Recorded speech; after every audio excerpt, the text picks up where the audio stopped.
ഇപ്പോഴത്തെ തെരച്ചിലും ഇപ്പോഴത്തെ ദൗത്യവും പൂർത്തിയാകണമെന്നുണ്ടെങ്കിൽ ദിവസങ്ങളെടുക്കുമെന്നുള്ള കാര്യത്തിൽ ഒരു തർക്കവുമില്ല. രാവിലെ ഒരു രക്ഷാപ്രവർത്തകൻ അവിടെ ആദ്യ ദിവസം മുതൽ ഇപ്പോൾ 3 ദിവസമായി സജീവമായി ദൗത്യത്തിലുള്ള ഒരു തമിഴ്നാട്ടുകാരനായ രക്ഷാപ്രവർത്തകൻ സാജിദിനോട് തന്നെ പറയുന്നുണ്ടായിരുന്നു, വെറും 20% മാത്രമേ നമുക്ക് ഈ ദൗത്യം പൂർത്തീകരിക്കാൻ സാധിച്ചിട്ടുള്ളൂ.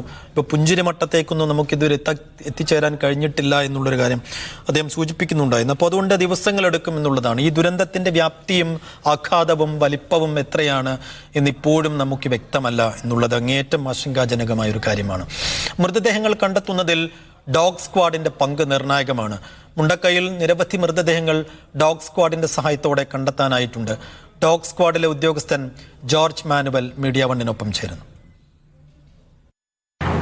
രക്ഷാപ്രവർത്തകർക്കൊപ്പം ഡോഗ് സ്ക്വാഡും ഈ തിരച്ചിലിന്റെ ഭാഗമാണ്. ആരെങ്കിലും മണ്ണിലടിയിൽ ജീവനോടെ കുടുങ്ങിക്കിടക്കുന്നുണ്ടെങ്കിലും മൃതദേഹങ്ങൾ ഉണ്ടെങ്കിലും പ്രത്യേകം കണ്ടെത്താനുള്ള പരിശീലനം ലഭിച്ച ഈ ഡോഗുകളാണ് ഉള്ളത്. ഇപ്പോൾ ഡോഗ് സ്ക്വാഡിലെ ഉദ്യോഗസ്ഥൻ എന്നോടൊപ്പം ഉണ്ട്. ഇപ്പോൾ നമ്മുടെ ഈ തിരച്ചിലിന്റെ ഭാഗമായി എങ്ങനെയാണ് നമ്മൾ ഇതിൽ പ്രവർത്തിക്കുന്നത്? ഇപ്പോൾ നമ്മൾക്ക് ഇത് ഒരു ഡിസാസ്റ്റർ ആണല്ലോ. ഈ ഡിസാസ്റ്ററിൽ നമുക്ക് 2 തരത്തിലുള്ള ഡോഗുകളാണ് പ്രധാനമായിട്ടും യൂസ് ചെയ്യുന്നത്. അതിൽ ഒന്നാമത്തെ ഡോഗാണ് സെർച്ച് ആൻഡ് റെസ്ക്യൂ, അതാണ് മാഗി ഇപ്പോൾ ഇവിടെ ഉള്ളത്. പിന്നെ കെഡാവർ വിഭാഗത്തിൽ, അതായത് നമ്മുടെ ഡെഡ് ബോഡിയും മറ്റു കാര്യങ്ങളും കണ്ടെത്തുന്നതിന് വേണ്ടി അതിലൊന്ന് മർഫി, പിന്നെ താഴെ ഇപ്പോൾ വർക്ക് ചെയ്യുന്നത് മായയാണ്. അപ്പോൾ അവരുടെ സേവനമാണ് ഇപ്പോൾ നമുക്ക് ആവശ്യമായിട്ടുള്ള വരുന്നത് ഈ സാഹചര്യത്തിൽ. ഇപ്പോൾ ഈ ജീവനോടെ ആൾ ഉണ്ട് എന്നുള്ളത് ഇത് എങ്ങനെയാണ് മനസ്സിലാക്കുക? ജീവനുള്ള സാഹചര്യം ജീവനുള്ളതെന്ന് വെച്ച് കഴിഞ്ഞാൽ ഇവർക്ക് ഇവരുടെ ഒരു മനുഷ്യൻ്റെ മൂവ്മെൻറ്റ് കൃത്യമായിട്ട് ഇവർക്ക് അറിയാൻ പറ്റും. അതായത് നമ്മളുടെ വൈബ്രേഷൻ കാര്യങ്ങൾക്ക് ഇവർക്ക് കൃത്യമായിട്ട് ശ്വാസം അതേപോലുള്ള ആ മൂവ്മെൻറ്റ്, ആ ട്രെയിനിങ്ങാണ് ഇവർക്ക് കൊടുത്തിരുന്നത്. അവർ പെട്ടെന്ന് കണ്ടുപിടിക്കാൻ പറ്റും. അതിപ്പോൾ മണ്ണിനടിയിൽ എത്ര താഴ്ചയിൽ വരെയുള്ള അടിയിൽ അല്ല, ഇതൊരു കൺവേ ചെയ്യാനുള്ള ഒരു മീഡിയം ഉണ്ടെങ്കിൽ, അതായത് അവരുടെ എയറും കാര്യങ്ങളും വരാനുള്ള സാധ്യത ഉണ്ടെന്നാണെങ്കിൽ ഇവർക്ക് കണ്ടുപിടിക്കാൻ പറ്റും.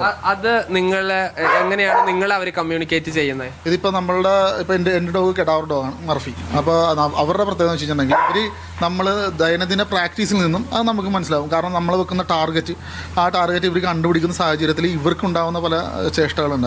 അത് സാധാരണ ഇപ്പോൾ നമ്മൾ സാധാരണ ഒരു സാഹചര്യത്തിൽ ഉണ്ടാകുന്നത് പോലെയല്ല. അവരുടെ ഈ ടെയിൽ വാഗിങ്, അതുപോലെ ബാർക്കിങ്, പിന്നെ അതേപോലെയുള്ള അവരുടെ ഓരോ ഷോ മൂവ്മെൻറ്റുകൾ, ആ മൂവ്മെൻറ്റുകളിൽ നിന്ന് നമുക്ക് മനസ്സിലാക്കാൻ സാധിക്കും ഇവിടെ നമ്മൾ തിരഞ്ഞ് വന്ന വസ്തു എന്താണോ അത് താഴെ ഉണ്ടെന്ന് നമുക്ക് മനസ്സിലാക്കാൻ സാധിക്കും. അത് കൃത്യം ആ പോയിന്റിൽ തന്നെ ആ ചേഷ്ടകൾ കാണിക്കും. അതായത് ഇപ്പം നമുക്കൊരു വെറ്റ് ലാൻഡ് ആണെങ്കിൽ, ഡ്രൈ ലാൻഡ് ആണെങ്കിൽ നമുക്കിപ്പോൾ ക്യാപ്പിലറി റേസ് ഉണ്ട്. ആ റേസ് വഴിയായിട്ട് നമുക്ക് സ്മെല്ലുകൾ വരാനുള്ള ചാൻസ് ഉണ്ട്.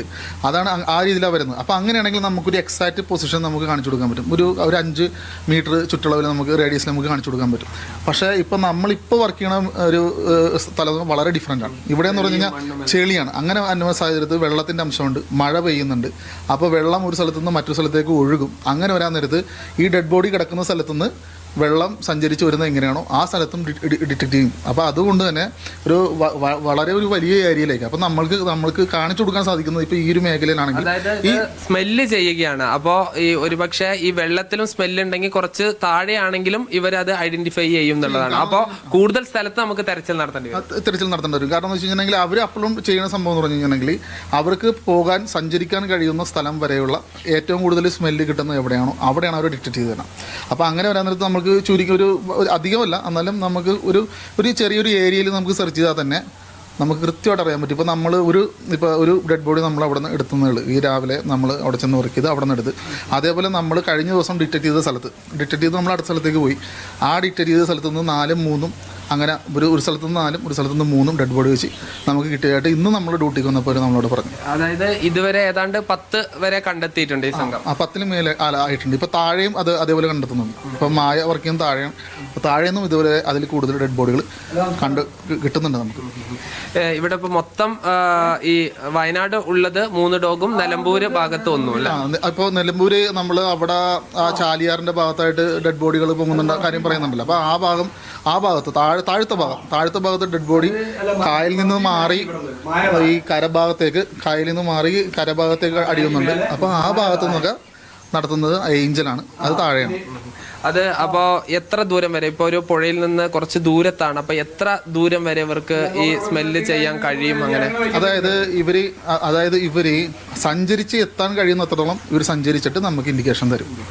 ഇപ്പോൾ വെള്ളത്തിലാവുമ്പോൾ നമുക്ക് സഞ്ചരിക്കാൻ പറ്റുന്ന ഒരു പരിധിയുണ്ട്. ഇപ്പോൾ ഇവിടെയാണെങ്കിൽ നമുക്ക് അതാണ് ഡിഫറൻറ്റ്. കാരണം എന്ന് വെച്ച് കഴിഞ്ഞാൽ ഒരു ഭയങ്കര ബുദ്ധിമുട്ടെന്ന് പറഞ്ഞാൽ തന്നെ ഇതൊരു മനുഷ്യവാസ യോഗ്യ സ്ഥലമായിരുന്നു. അപ്പോൾ അതുകൊണ്ട് തന്നെ അവിടെ കിണറുകളും മറ്റു കാര്യങ്ങളും കുഴികളും ഉണ്ട്. അപ്പോൾ നമ്മൾക്ക് ഡോഗുമായി നമ്മൾ സഞ്ചരിക്കുന്നതിനും ഒരു പല പരിമിതികളുണ്ട്. കാരണം ഈ ചെളി അടിഞ്ഞു കിടക്കുന്ന മൂലം നമ്മൾ ഈ കിണറ്റിലേക്ക് വീഴുവാനും എല്ലാം സാധ്യതയുള്ളതുകൊണ്ടാണ് പ്രശ്നം. ഇപ്പോൾ ഈ ഡെഡ് ബോഡിയുടെ കാര്യം പറയുമ്പോൾ ഇപ്പോൾ ചിലപ്പോൾ ഈ വളർത്തു മൃഗങ്ങൾ അങ്ങനത്തെ ഉണ്ടാകും, അതും മനുഷ്യരുടെയും ഇവർ ഐഡന്റിഫൈ ചെയ്യുന്ന എന്തെങ്കിലും വ്യത്യാസം ഉണ്ടോ? സാർ ഉദ്ദേശിച്ചത് മറ്റേ അവരുടെ സ്മെല്ലുകൾ തമ്മിലാണ്. തികച്ചും വ്യത്യാസമുണ്ട്. കാരണം എന്ന് വെച്ച് കഴിഞ്ഞിട്ടുണ്ടെങ്കിൽ ഇപ്പം നമ്മളുടെ ഒരു മനുഷ്യൻ്റെ സ്കിൻ എന്ന് പറഞ്ഞാൽ നമ്മുടെ മാംസത്തോട് മീറ്റിനോട് ചേർന്നുള്ളതാണ്. പക്ഷേ വേറൊരു ഇപ്പോൾ ഒരു ഡോഗിൻ്റെ സ്കിൻ എന്ന് പറഞ്ഞു കഴിഞ്ഞിട്ടുണ്ടെങ്കിൽ അത് സ്കിന്ന് സെപ്പറേറ്റ് ആണ്. അതുകൊണ്ട് തന്നെ അത് ഡീക്കേ ആകുമ്പോൾ നമ്മളുടെ വിത്ത് സ്കിന്നാണ് ഡീക്കേ ആകുന്നത്. നമ്മൾ അന്വേഷിക്കുന്നത് മനുഷ്യരുടെ ഒരു മൃതശരീരം ആണ്, ഇല്ലെങ്കിൽ ജീവനോടുള്ള മനുഷ്യരാണ് എന്ന് ഇവരെങ്ങനെയാണ് നിങ്ങൾ കമ്മ്യൂണിക്കേറ്റ്? അതായത് നമ്മളിതിൻ്റെ ട്രെയിനിങ് ചെയ്യുന്ന സാഹചര്യത്തിൽ നമ്മൾ ഇപ്പോൾ കെഡാവർ ഡോഗിൻ്റെ ആണെങ്കിൽ നമ്മൾ ഇതിൻ്റെ ഒരു സ്യൂഡോ സെൻറ്റ് ഉണ്ട് ഡെഡ് ബോഡിയുടെ. ആ ഡെഡ് ബോഡിയുടെ സെൻറ്റ് ഇവർക്ക് ചെറുപ്പകാലം മുതൽ തന്നെ നമ്മൾ ട്രെയിൻ ചെയ്യുന്ന സമയത്ത് കൊടുത്ത് പരിശീലിപ്പിച്ചാണ് കൊണ്ടുവരുന്നത്. അതുകൊണ്ട് അവർക്കറിയാം നമ്മൾ ഹാർനസ് ഇട്ട് നമ്മൾ ഡ്യൂട്ടിക്ക് ഇപ്പോൾ ഹാർനസ് ഇട്ട് കഴിഞ്ഞിട്ടുണ്ടെങ്കിൽ അവർക്കറിയാം ഇത് ഡ്യൂട്ടിയാണെന്ന്. കാരണം എന്നിട്ട് നമ്മൾ അവരെ സെർച്ചിന് വിട്ടാൽ അർത്ഥം അവരുടെ ടാർഗറ്റ് കണ്ടുപിടിക്കുന്നത്. അപ്പോൾ ഈ ടാർഗറ്റ് എന്ന് പറയുന്നത് പണ്ട് നമ്മൾ പരിശീലിപ്പിച്ചിട്ടുള്ള ഈ ഡെഡ് ബോഡിയുടെ സ്മെല്ലാണ്.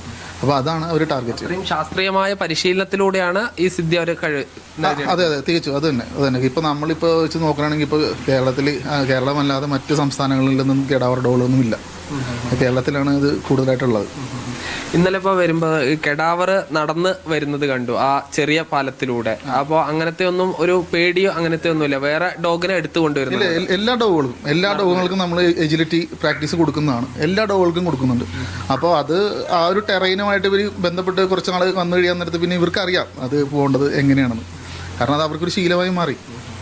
ഇപ്പോൾ അവർക്ക് കൃത്യമായ ഫുഡ്, വിശ്രമം ഇതൊക്കെ ആവശ്യമുണ്ട്. ഇങ്ങനത്തെ ഒരു ദുരന്ത സ്ഥലങ്ങളിലൊക്കെ വരുമ്പോൾ അതും നിങ്ങൾ കൃത്യമായ പ്രോട്ടോകോൾ പ്രകാരം തന്നെ ചെയ്തു പോകേണ്ടതില്ലേ? ഉണ്ട്. ഇപ്പോൾ നമ്മളെന്ന് പറഞ്ഞാൽ അവർ ഏകദേശം ഒരു 3-3.5 മണിക്കൂർ അവർ വർക്ക് ചെയ്തതിന് ശേഷമാണ് നമ്മൾ അവരിക്കുന്നത്. അപ്പോൾ അതിനിടയ്ക്ക് നമ്മൾക്ക് കഴിയുന്ന റെസ്റ്റ് കൊടുക്കാൻ പറ്റുന്ന രീതിയിൽ നമ്മൾ റെസ്റ്റ് കൊടുക്കുന്നുണ്ട്.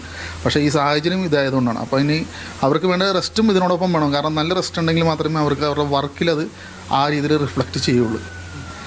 എന്തായാലും ഡോഗ് സ്ക്വാഡിന്റെ സേവനം എന്നുള്ളത് ഈ ദുരന്ത മേഖലയിൽ വലിയ ഒരു കാര്യം തന്നെയാണ്. ഈ മൃതദേഹങ്ങൾ കണ്ടെത്തുന്നതിനും ഏതെങ്കിലും സാഹചര്യത്തിൽ ജീവനുള്ള മനുഷ്യനെ കണ്ടെത്തുന്നതിനും അതിന് പ്രത്യേകം പരിശീലനം ലഭിച്ച ഈ ഡോഗുകളാണ് ഇവിടെ ഉള്ളത്. ജിഷ്ണു മീനങ്ങാടിക്കൊപ്പം സാജിദ് അജ്മൽ, മീഡിയ 1 വയനാട്.